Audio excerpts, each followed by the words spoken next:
टोपीवाला और बंदर। हिंदी कहानी। एक गांव में एक आदमी रहता था। टोपी बेचना उसका काम था।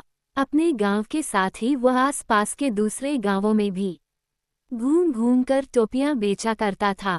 वह रोज सुबह एक बड़ी सी टोकरी में ढेर सारी रंग बिरंगी टोपियां भरता और उसे सिर पर लादकर घर से निकल जाता। सांझ ढले सारी टोपियां बेचकर वह घर वापस आता था। एक दिन अपने गांव में टोपियां बेचने के बाद वह पास के एक दूसरे गांव जा रहा था। दोपहर का समय था। वह थका हुआ था और उसका गला भी सूख रहा था। रास्ते में एक स्थान पर कुआं देख वह रुक गया।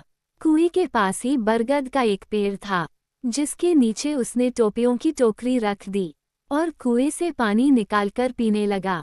प्यास बुझ जाने के बाद उसने सोचा कि थोड़ी देर सुस्ताने के बाद ही आगे बढ़ना ठीक होगा। उसने टोकरी में से एक टोपी निकाली और पहन ली। फिर बरगद के पेड़ के नीचे गमछा बिछाकर बैठ गया।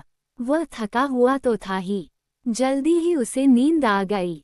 वह खर्राटे मारते हुए सो रहा था कि शोर शराबे से उसकी नींद उचट गई।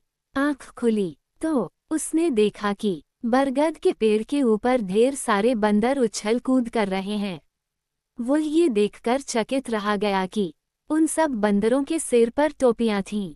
उसने अपनी टोपियों की टोकरी की ओर दृष्टि डाली तो सारी टोपियां नदारद पाए। चिंता में वह अपना माथा पीटने लगा।